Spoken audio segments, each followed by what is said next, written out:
Hey everyone, चलो एक ऐसे सवाल पर बात करते हैं जो अभी बहुत से लोगों के दिमाग में है। क्या इंडिया 2025 में मंदी से बच पाएगा?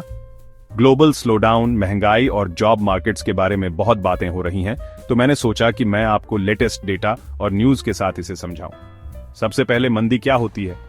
सीधे शब्दों में कहें तो यह तब होता है जब कोई इकोनॉमी लगातार कम से कम 2 क्वार्टर तक सिकुड़ती है, ग्रोथ रुक जाती है, जॉब्स जा सकती है और लोग कम खर्च करते हैं।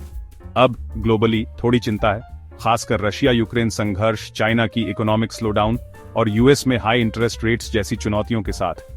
ये सभी चीजें दुनिया भर में झटके भेज सकती हैं, जिसमें इंडिया भी शामिल है। लेकिन चलो इंडिया के नंबर्स पर फोकस करते हैं। हाल ही में IMF ने अनुमान लगाया कि इंडिया 2025 में लगभग 6.8% की दर से ग्रो करेगा। यह असल में मेजर इकोनॉमीज में सबसे हाई रेट्स में से एक है।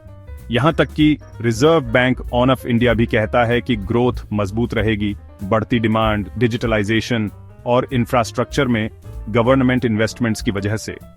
अगर आप सर्विस जैसे सेक्टर्स को देखें, सोचो IT, tourism, finance way boom कर रहे हैं, एक्सपोर्ट्स बढ़ रहे हैं, खासकर सॉफ्टवेयर और डिजिटल सर्विसेज में, और विदेशों से इंडियन लोगों द्वारा भेजे गए पैसे पिछले साल एक नए हाई पर पहुंच गए।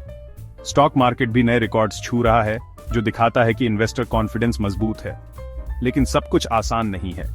रूरल डिमांड अभी भी रिकवर कर रही है और महंगाई, खासकर खाने पीने की चीजों के दाम, कई घरों के लिए सिरदर्द रही है। गवर्नमेंट इससे निपटने की कोशिश कर रही है, खाने की सप्लाई बढ़ाकर और इंपोर्ट ड्यूटीज को एडजस्ट करके।